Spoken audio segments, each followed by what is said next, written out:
There's so many ways a family reunion can go wrong, and that's what we see in this recent horror thriller called The Inheritance. Starring Peyton, this movie was released on July 2024 and narrates the story of four siblings who return to their family home to protect their father from dying on his 75th birthday. Drew and Hannah Abernathy drive into Drew's father's estate that Hannah is seeing for the first time ever. He assures her that she is part of this family, but she knows deep down that the sentiment isn't shared among Drew's siblings.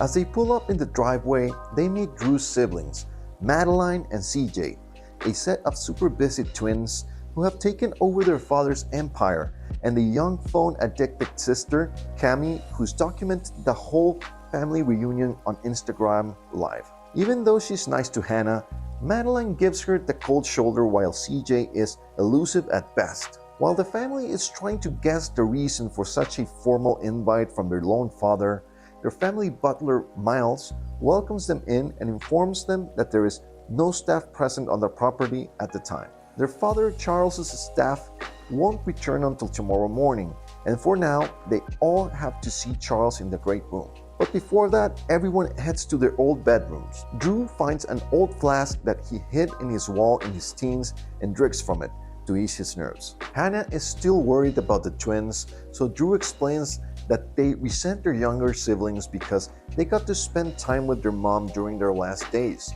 which wasn't the case for CJ and Madeline, who had to be responsible and manage the family business. Drew has no regrets for leaving his family's career path because he got to spend his life with Hannah instead. The group finally meets Charles, who quotes Alexander Pope, saying that time always wins. His 75th birthday is around the corner, and he also acknowledges that his immediate family only invite was for a very specific reason. The family last met 2 years ago, and now none of them really visit him anymore. He reveals that he called them here because he's going to die. He adds that there's a price on his head that will be collected by midnight, which is why he sent everyone home, because he can only trust his blood to protect him. As a precautionary measure, he has made it so in his will that if he dies tonight, none of his kids will get any inheritance. They are all free to leave if they want, but that's not advisable. Miles will lock them all up before he leaves, and if he finds Charles dead in the next morning, all of the Abernathy money will go to charity. Hannah has the chance to leave, but she decides to stay, claiming that she's a part of the family now. Charles retires to the library once the family is fully trapped inside the mansion, while CJ calls an urgent family meeting to process the situation. Cami pops open a bottle of champagne, while Hannah and Drew convince the family to actually believe Charles and look around the property. Hannah comes across a room that Drew calls the Antiquities Room because his hobby has always been ancient religions and mythology. But that's when the siblings get into a typical fight, so everyone goes their separate ways. Cami ends up in the wine cellar and is considering stealing a bottle or two when she hears the slam. Finally sensing that she might be in grave danger, she grabs the bottle and runs up to the stairs towards the exit door. But the knob doesn't turn and she starts calling for help as she views an eerie shadow slowly approaching her. CJ opens the door just in time, slightly amused that he can still scare her by locking her there like he used to when they were kids. Meanwhile, Drew and Hannah check up on Charles, who admits that he has made a business deal years ago that cost someone's life. On the other hand, CJ is creeped out by some paranormal activity but ignores it when Madeline joins him to play a game of billiards. Cami is shooting a video by the pool when she notices a dark shadow in the frame that mysteriously disappears seconds later. Soon enough, she is killed by someone who grabs her from the pool, engraves a symbol on her forehead, and throws her corpse back in the water. Madeline and CJ are scheming their next move to inherit the family fortune when Drew points out that Cami is missing. After discovering Cami's death, the group starts to believe their father's claim that their family is cursed. Charles explains that it's a spirit that's after him because of the deal he made. Admiring Hannah's loyalty, he assigns Cami's inheritance to her. The Abernathys lock Charles in a room and CJ loads up the only rifle with 2 bullets. After instructing Charles not to open the door unless he hears the family knock, the twins retire to their rooms because they don't trust Drew and Hannah. The couple goes back to the pool to find Cammie's body missing, which freaks out Hannah so much that she demands to leave. She reminds Drew that the only thing that matters is their safety and starts looking for an exit strategy. Meanwhile, CJ and Madeline grieve over Cammie and agree that Hannah is trying to replace them to earn all of their father's affection. CJ suggests getting to Drew and Hannah before they can get to them. Drew and Hannah end up in a severely creepy antiquities room where they find a cargo elevator. Even though it's locked, there's enough space for Hannah to squeeze through and to look for help. But she gets stuck and panics because she can sense something is off. When Drew finally manages to get her out, they find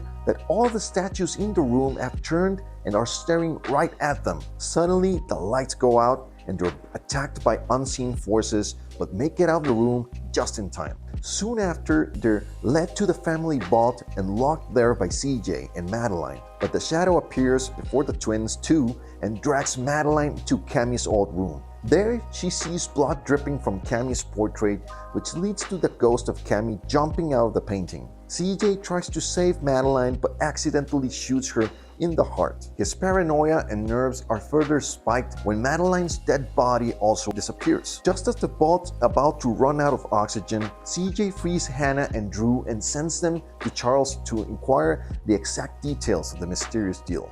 Meanwhile, he decides to avenge his sister's death and fight with the spirits himself. But that doesn't work out as Madeline's ghost sucks out his soul. Drew and Hannah now know that Charles made a deal with the demon of greed, Mammon. He was supposed to die on his 75th birthday, but he wanted to live longer, so he renegotiated the terms. He gets his mortal life in exchange for his bloodline, which is why he kills Drew by midnight too. After shooting Drew in the head, Charles hunts Hannah too, but she defeats him and reveals that she is pregnant. This means that the bloodline will go on, so Charles' soul is finally collected by Mammon. The next morning, Hannah leaves the mansion after informing Miles that all of the Abernathys are dead.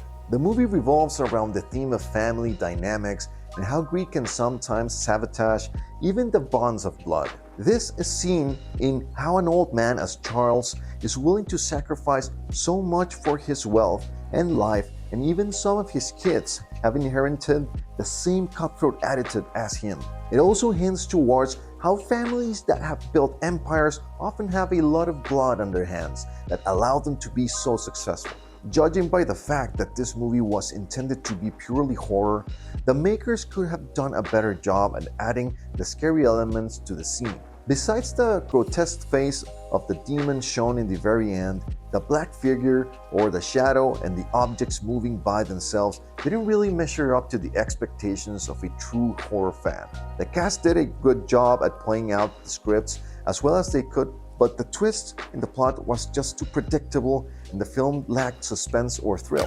However, the makeup and the prosthetics done for the dead siblings were good enough as they fully reflected the decomposed dead look, while also keeping the actors' features identifiable. Other than that, the cinematography often relied on dark lighting to add spooky factor, which only worked for some scenes. The film made use of dramatic crescendos playing in the background, paired with atmospheric music during scary scenes to raise the audience's goosebumps. The overall audio quality of the movie was fine too, and the sound team managed to add some sense of unease with the use of creepy whispers and dead silence during pivotal moments. With a rating of 4.6 out of 10 on IMDb, the movie was deemed mediocre at best by both the public and the critics because of the predictability of the plot and the lack of depth. The movie is estimated to gross $14 million so far. The movie may be fine for a one-time watch, but it's very forgettable and won't have you guessing what will happen next because